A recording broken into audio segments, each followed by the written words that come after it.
além de agradecer a parceria com que a Casa da Ciência se deu espaço para que nós possamos estar aqui essa noite. Tá? Primeiramente, eu gostaria de chamar a professora Edilane, da Universidade Federal de Juiz de Fora. Edilane.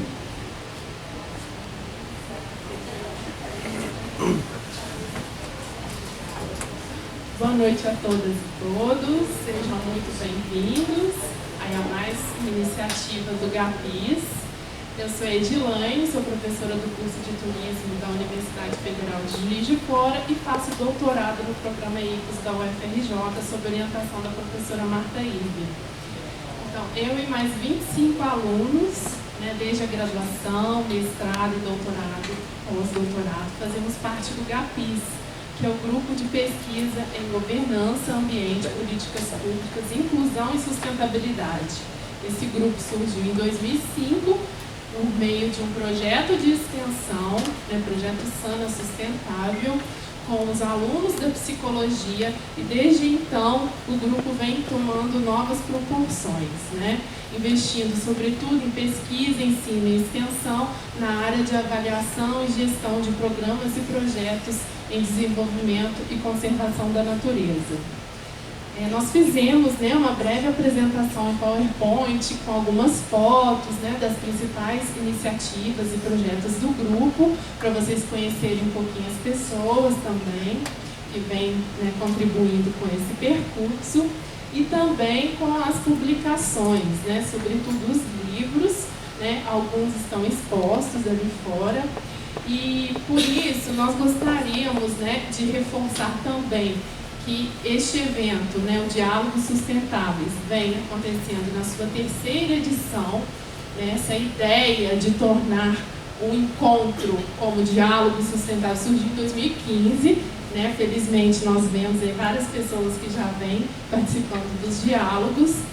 E hoje, em 2017, vem ser realizado o primeiro Diálogos Sustentáveis, com essa perspectiva dialógica mesmo, juntamente com a sociedade, com o poder público, com os movimentos sociais, para debater diversas temáticas que têm a interface com o tema da sustentabilidade.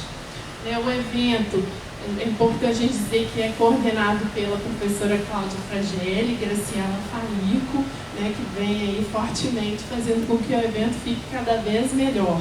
E por isso a gente tem que agradecer a hospitalidade desta casa, Casa da Ciência, que também nos acolheu, porque o evento até então foi realizado aqui no campus da Praia Vermelha, então a gente tem essa novidade. E a intenção é essa mesmo, expandir o evento, ser realizado em outros locais, porque é uma característica forte do GAPIS, que é o trabalho em rede. Então, a gente espera que novos convites também sejam feitos. E também é importante a gente dizer que essa iniciativa, ela não conta com recursos, então nós brincamos que a gente realiza evento de forma artesanal. Então o grupo hoje ele se sustenta por meio da venda de livros, de camisas, outros objetos, então vocês fiquem à vontade para conhecerem também as nossas produções. A gente gostaria também de ressaltar que o GAPIS hoje ele completa 12 anos, então ele vem sendo ligado a subiniciativas como o Observatório de Áreas Protegidas e Inclusão Social, que é um observatório que tem enfoque nas ações de extensão. Também tem um outro grupo de pesquisa que foi criado em 2016, que é o Sinergia, que tem um enfoque na área de turismo. Hoje nós temos alunos na área de comunicação, biologia, geografia, economia, psicologia e, sobretudo, na área de turismo. A professora Marta vem sendo muito procurada por profissionais e alunos da área de turismo. Então, nós temos que agradecer também o professor Júlio Aurélio, né, que gentilmente vem nos agraciar aí com o tema da dádiva, que também tem sido uma das linhas de pesquisa, né, no nosso grupo de pesquisa, então com certeza vai contribuir bastante. Infelizmente a professora Marta, eu sei que é a expectativa de muitos aqui, né, foi vir ao evento para conhecê-la, mas ela está cursando o pós-doutorado no exterior. Mesmo assim, ela fez questão de saudar a todos vocês por meio de um vídeo. Então agora a gente vai passar, tá, a mensagem para ela. Muito obrigada.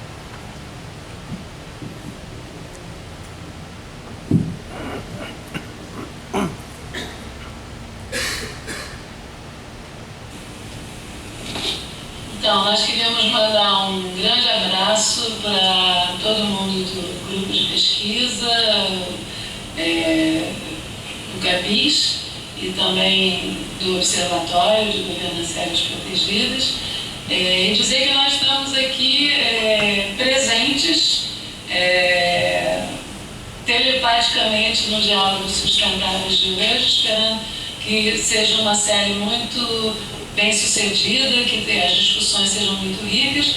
E nós estamos agora, nesse momento, na Universidade de Santiago da Compostela, discutindo exatamente os projetos de cooperação entre a Espanha e o Brasil, principalmente a Galícia e o Estado do Rio de Janeiro, e queremos compartilhar com vocês esse momento que para nós também está sendo muito prazeroso. Depois de 20 anos de cooperação, o José Sola é o nosso grande parceiro daqui. Sim.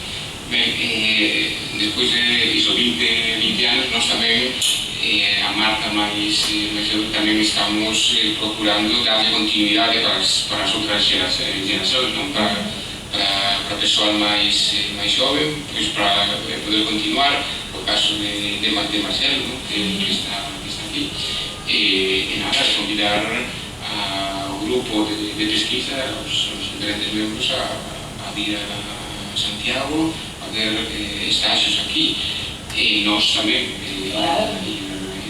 a Rio, porque acho que muitos pontos em comum que podemos trabalhar, enriquecer mutuamente, e nisso estamos trabalhando, e também gostando da cidade, claro.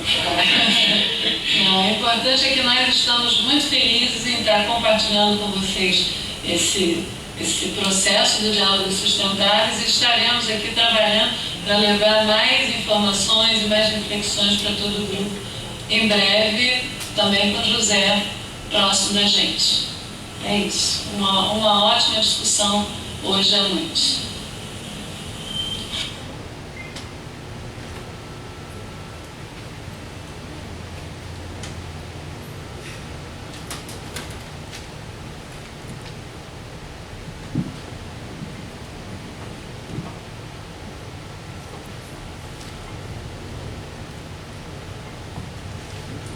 Bom, dando continuidade ao nosso evento, eu gostaria de chamar o professor doutor Júlio Aurélio, pesquisador da Fundação Casa de Boi Barbosa, e de forma generosa irá compartilhar o seu conhecimento conosco nessa noite, ok? Por favor, professor.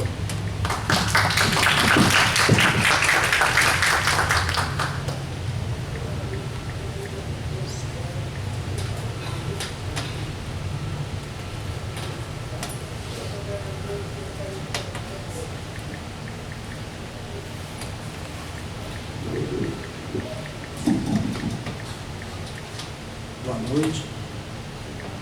Boa noite. Está saindo. Boa noite.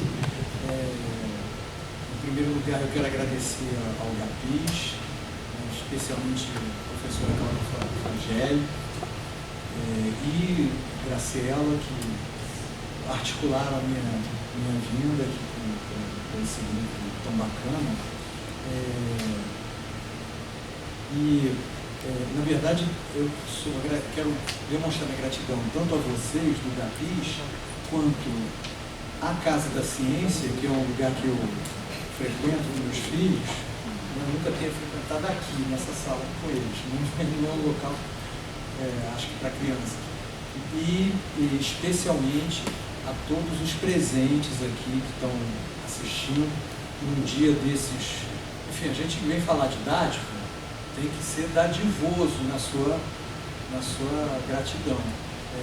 Tem que reconhecer que vir num momento em que a chuva e o frio chegaram ao Rio de Janeiro, né? Os chineses dizem assim, o outono é o vento frio. Então o vento frio chegou, né? E a chuva também. Então isso me deixa muito honrado, muito lisonjeado, tá? Que estejam aqui para me ouvir.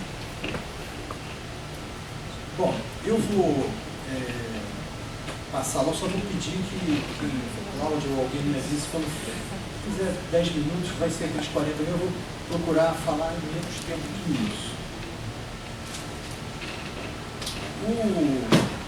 O PowerPoint não é um PowerPoint tão elaborado quanto que vocês estão acostumados.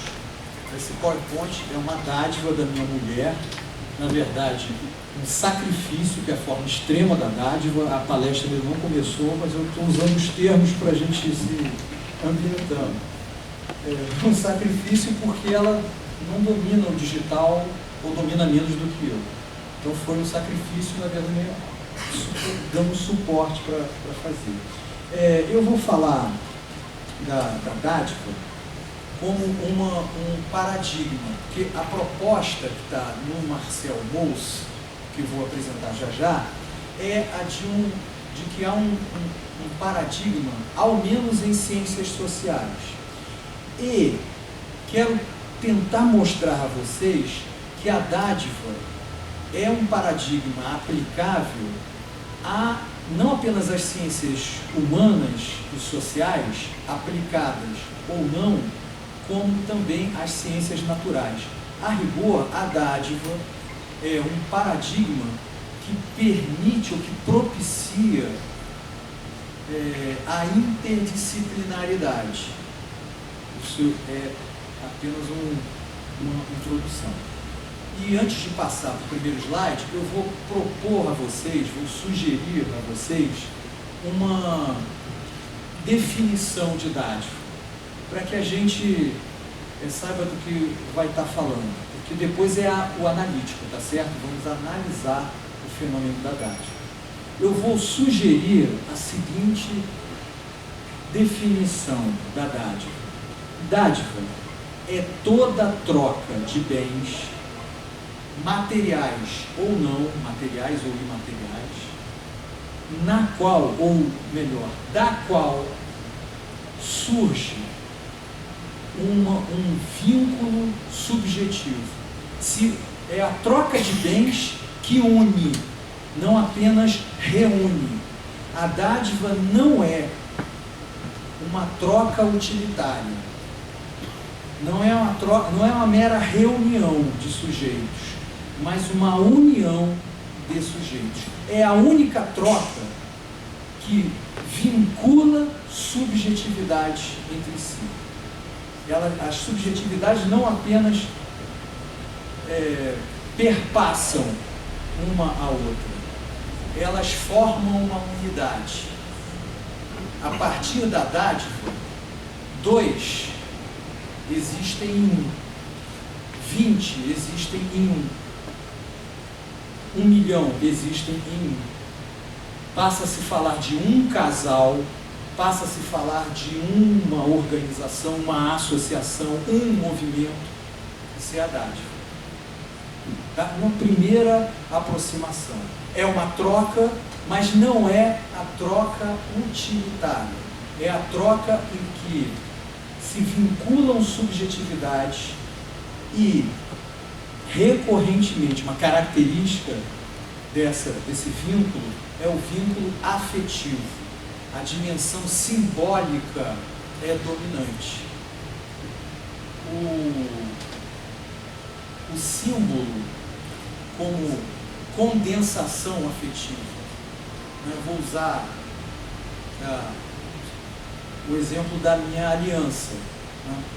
O símbolo, a palavra vem do sumbolon, que povos antigos usavam para falar do anel quebrado, o anel que se partia entre pessoas afetivamente ligadas, um carregava uma parte, o outro carregava a outra parte. Isso era chamado de sambolon, ou símbolo. O símbolo, enfim, usando aqui o português, o símbolo exprimia a união daquelas pessoas.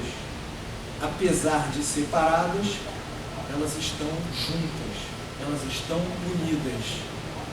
Porque um pedaço do anel só se acoplaria ao outro pedaço de anel, e não um outro pedaço qualquer. Tá certo? Então, a aliança de casamento também, usando a aliança de casamento para mostrar que é um círculo, que é um símbolo nesse sentido da dádiva. Estão unidos apesar de separados. Minha mulher não está aqui, está lá do outro lado da Baía de Guanabara, está presente simbolicamente em mim. O paradigma da dádiva é uma descoberta, uma formulação de Marcel Mauss. Está aqui, enfim, nascimento, morte, só para falar dele, enfim, que eu não estou apresentando uma teoria minha, estou apresentando uma teoria dele. Né? E espero estar fazendo jus a isso, né? Estar retribuindo o que ele me deu, né? Como intelectual, como pesquisador, para a minha carreira. Só um pouquinho para falar dele. Foi uma pessoa que viveu as formas extremas da dádiva. Ele foi tanto boêmio, portanto festa, que é uma forma extrema da dádiva, e militante, ao mesmo tempo. Eu não dormia, né? Então, à noite, boemia, de dia, militância. Fundou um monte de cooperativas, dirigente do movimento cooperativista europeu e não só francês. E sua obra política, que não é o ensaio sobre a dádiva, que está logo ali embaixo, o ensaio sobre a dádiva é o artigo seminal de Mauss, é o artigo que se formula, se caracteriza a dádiva e é a base da minha exposição aqui para vocês.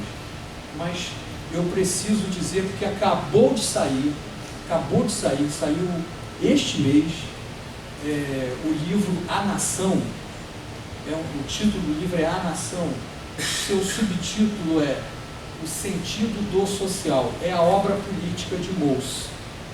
É uma obra inacabada, eu comecei a ler agora, eu tenho uma ideia do que se trata, mas é uma obra, é a obra política de como ele chegou a pensar uma proposta de sociedade que tem a ver com o tema da dádiva. Então, embora o livro seja A Nação, é porque ele começa a escrever durante a Primeira Guerra Mundial. Ele nunca terminou de escrever o livro, mas o livro, embora não esteja acabado, ele é suficientemente fornido, ele é substancioso o suficiente para se ter uma reflexão muito interessante sobre a política, as sociedades modernas e assim por diante. O que ele chama de nação é a sociedade moderna. Então, é a rigor uma obra que acabou de sair no Brasil, publicada pela editora 3 Estrelas,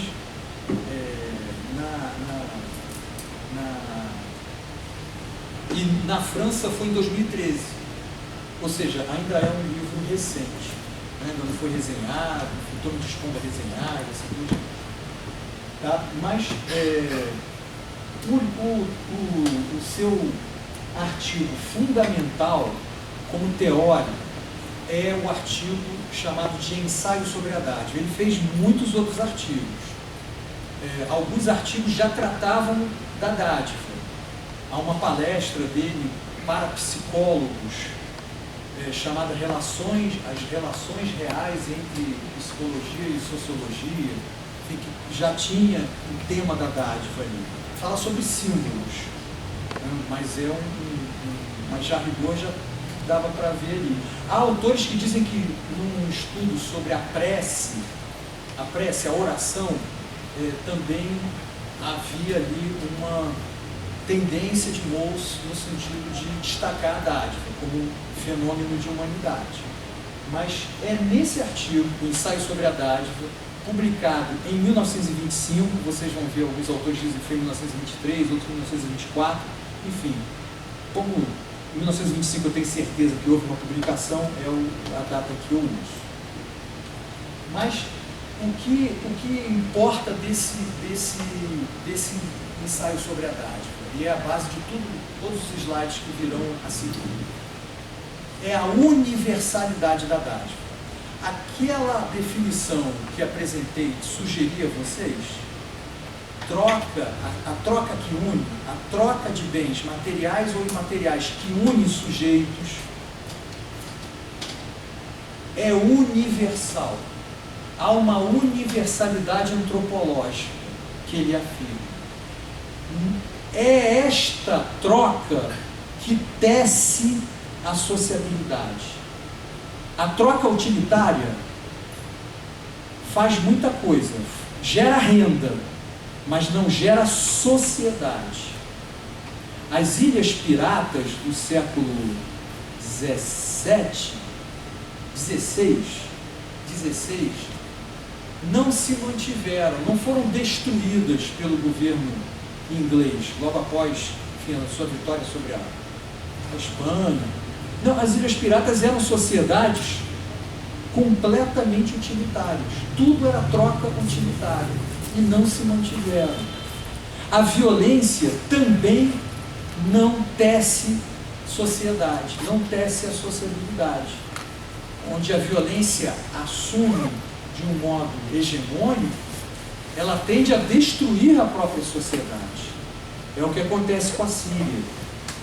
Na Síria, ou se é combatente, ou se é refugiado, está fugindo, ou gostaria de ser refugiado e não conseguiu fugir. Mas a sociabilidade fica comprometida. Ou seja, nem a violência, nem a troca utilitária são capazes de tecer a sociabilidade. Nenhuma sociedade, por mais mercantil que seja, ou por mais violenta que seja, se sustenta na mercadoria ou na violência. Se aquela sociedade de mercado se sustenta, é porque há, em algum grau, dádiva nela.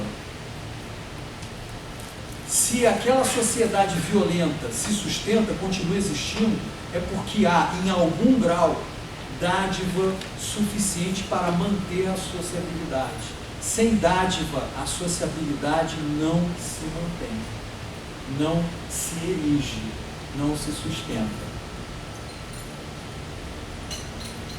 Mesmo a sociedade, não há nenhuma sociedade de mercado que não se sustente.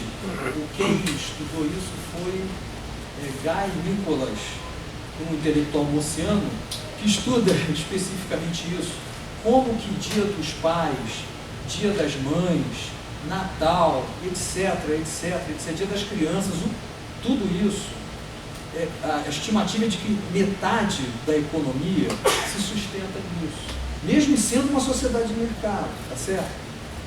Ou seja, um tipo de dádiva chamado de dádiva ritual, que as pessoas dão porque tem que dar.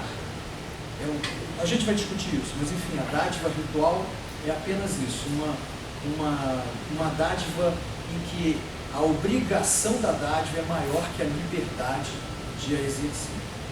Então, nesses dias, é obrigatório dar, tá certo? É para isso que existe o dia do pai, o dia da mãe, é obrigatório se dar. A economia brasileira, estou falando disso porque estamos numa situação recessiva, uma conjuntura econômica recessiva, se mantém assim. Isso fica muito evidente nessa conjuntura recessiva, em que os dados também apontam isso.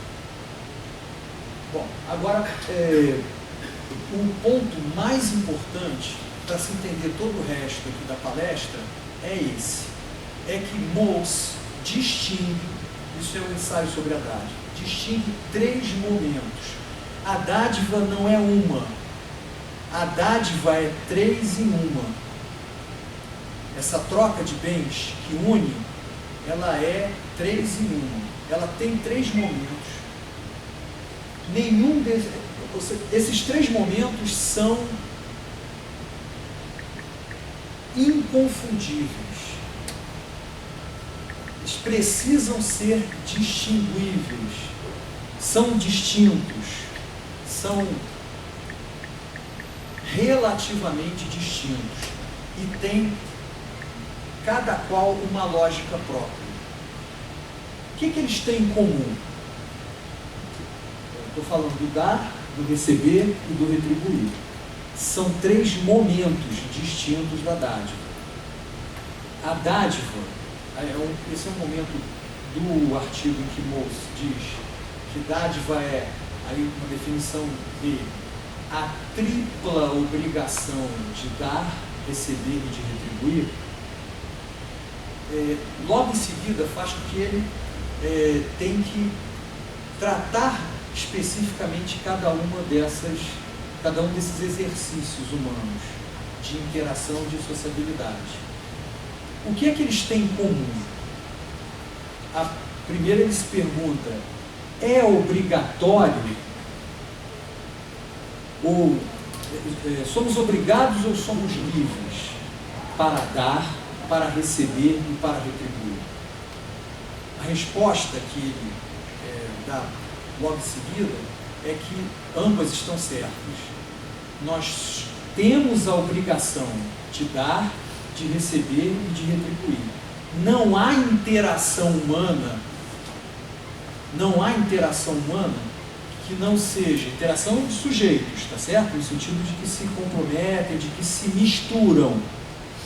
Não há mistura, não há sociabilidade que não seja o dar, o receber ou o retribuir.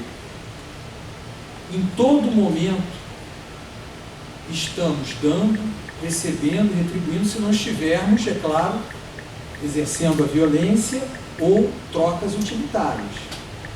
Mas, excetuando a violência e a troca utilitária, estaremos sempre exercendo o dar, o receber ou o retribuir. Eu estou dando uma palestra, vocês estão recebendo uma palestra, mas o GAPIS me deu essa oportunidade, e eu estou retribuindo essa oportunidade. Então, dar, receber, retribuir é um esquema geral da sociabilidade. Agora, isso é o que eles têm em comum. Somos tão livres quanto obrigados a dar, receber e retribuir. Falei da obrigação, mas por que somos livres? E é paradoxal, mas é a realidade. Mauss diz que é assim mesmo. Somos livres para dar, para receber e para retribuir, porque somos obrigados a dar, receber e retribuir. Ou seja, somos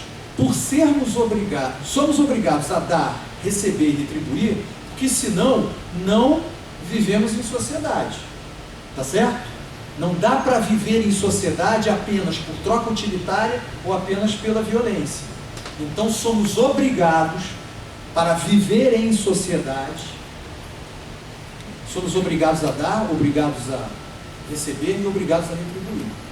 Mas exatamente por sermos obrigados a isso, é que temos também, essa obrigação contém uma liberdade fundamental, porque não há dar sem liberdade. Senão, não foi um dar que ocorreu, foi um tomar. Somos livres para receber, senão não foi um recebimento, não foi uma recepção, foi uma imposição. E assim por diante. Então, a liberdade e a obrigação estão juntas na dádiva. A dádiva nos torna, o exercício da dádiva, nos torna obrigados e livres.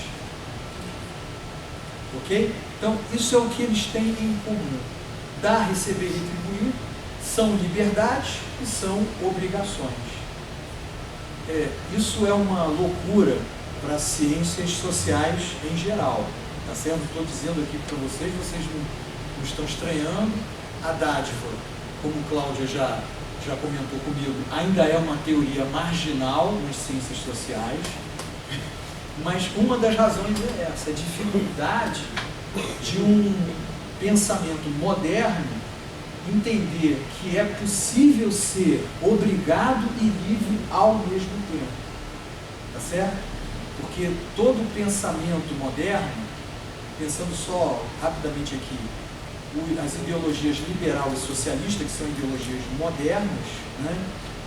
Enfim, que apostam em organizar a sociedade através da razão, em organizações racionais da sociedade. A sociedade não é para ser organizada, no pensamento moderno, segundo a natureza. É para ser organizada segundo a razão. E a razão distingue. É próprio do cálculo racional distinguir quando há constrangimento, quando há liberdade. Os socialistas enfatizam a obrigação na vida social, os liberais enfatizam a liberdade. Mas elas não se encontram. Liberdade e obrigação são antípodas no pensamento moderno, em qualquer pensamento moderno. Bom, só para fazer essa provocação, não vou provocar mais nenhum moderno aqui. Vou continuar com Mauss dizendo apenas o seguinte. Ele diz que dar, receber e retribuir são temas distintos do mesmo complexo. O que eles têm em comum? São disposições, são disponibilidades, não é verdade? Quem dá está sendo disponível, quem recebe está sendo disponível, quem retribui está sendo disponível. Claro que estou falando de disponibilidade ao outro, não é? Disponibilidade ao outro. O que é dar? Ser donativo é ser disponível de iniciativas. É a disponibilidade de iniciativas de dádiva. No dar está a iniciativa. A dádiva começa com o dar. O dar é o assumir o risco da rejeição. O dar é essa iniciativa. A disponibilidade de iniciar a dádiva, de iniciativa. O receber, a disponibilidade, a iniciativa. Não de, a iniciativa. Claro, iniciativas alheias, né? O que vem de fora. E o retribuir, que literalmente é dar a quem lhe deu, né? Retribuir é dar a quem lhe deu. É também a disponibilidade, mas a disponibilidade de unificar, de se tornar um com o outro. Não basta, portanto, dar, não basta, portanto, receber, não basta, portanto, retribuir. Eu falo isso porque da dádiva podemos extrair uma ética para as relações humanas. É possível, até, não há uma doutrina da dádiva, nem é necessário uma doutrina da dádiva, porque a dádiva é um fenômeno da naturalidade humana. Mas a naturalidade humana que Mauss afirma é também a sociabilidade humana. Não há distinção entre o natural e o social. A dádiva é esse fenômeno próprio do humano, próprio da condição humana e, portanto, da sociabilidade. Não há a divisão que todo o pensamento antropológico todo faz. E por isso, se adotado o viés da dádiva, muitos conflitos entre biólogos evolucionistas e antropólogos cessariam. Se consideraria, por exemplo, que a cultura é natural. Não que a cultura seja natureza, mas que a cultura é um desdobramento da natureza humana. Não há uma cisão. E, de novo, se houver antropólogo aqui, vai saber o que eu estou dizendo. Para a antropologia, essa cisão é fundamental. A disciplina antropológica existe com base nesta cisão entre o natural e o cultural. Pela dádiva, ou o antropólogo que use a dádiva não vai destacar essa cisão. Ele verá confluência, ele verá desdobramento e não descontinuidade, e não ruptura entre natureza e sociedade. A ética a qual me refiro é apenas para provocar vocês, agora é provocação mesmo, né? Foi provocação improvisada, agora é programada mesmo, né? Há quem seja bom, há quem tenha facilidade em dar, mas tem dificuldade de receber, não é? Há pessoas que têm facilidade em receber, mas têm dificuldade de dar. Há pessoas que têm dificuldade de dar e receber, mas conseguem retribuir com facilidade. Não é assim? Há pessoas e há sociedades assim. Há sociedades em que dar é mais... há sociedades que se fixam, mais fixadas, ou que destacam, ou em que a obrigação de dar é mais proeminente. A sociedade japonesa, por exemplo. Há sociedades em que o receber é mais intenso. Tendem até a se fixar nisso. Não é? Pessoas têm dificuldade de receber, têm dificuldade de receber até um parabéns no dia do aniversário, mas isso no nível pessoal. O mesmo acontece nas sociedades. A sociedade brasileira, as sociedades ibero-americanas em geral, são fixadas no receber. Receber é mais importante. Há sociedades em que retribuir é fácil, mas tem dificuldade de dar e receber. A sociabilidade norte-americana é bem assim. Tanto para dar quanto para receber. Está aí o Obamacare periclitando para quem quiser analisar. Né? A única sociedade em que a assistência à saúde é vista com maus olhos por boa parte da população, não apenas pelo atual presidente da República. O anterior, para colocar, enfim, para montar alguma assistência médica, né? Assistência à saúde, é o único país sem isso.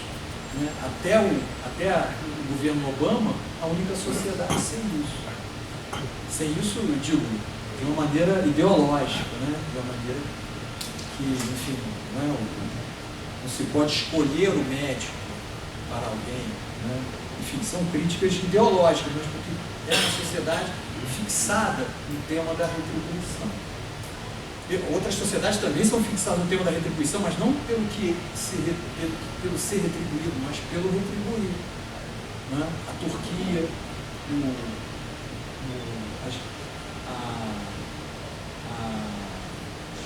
a própria China, enfim, retribuir é sempre muito importante, é definidor das relações sociais, das relações entre governo e empresas e assim por diante. Bom, esse é o leque da dádiva. Se nos fixamos em um desses momentos, isso também nos distingue. Uma pessoa fixada no dar é uma pessoa propensa ao sacrifício. A dádiva tem sempre a carga sacrificial. O sacrifício, digo, o que é sacrifício? O que é o sacrifício? Dar mais do que se pode, não é? Prejudicando a saúde, prejudicando suas condições básicas de existência. O sacrifício. Não que se condene sacrifício. Aliás, o Mousse, eu não sabia, quando você lê coisas biográficas do Mousse, você está sacrificando, está fazendo outra coisa, porque o sacrifício era o tempo todo o seu salário de professor, usado para as cooperativas de consumo e assim por diante. Ele acreditava que as cooperativas de consumo era a forma de transformação social, enfim, que ele apostou, mas de muito sacrifício. O sacrifício é a fixação, o sacrifício como regra, tá certo? Não que o sacrifício não possa ocorrer e não seja uma escolha saudável, por assim dizer, em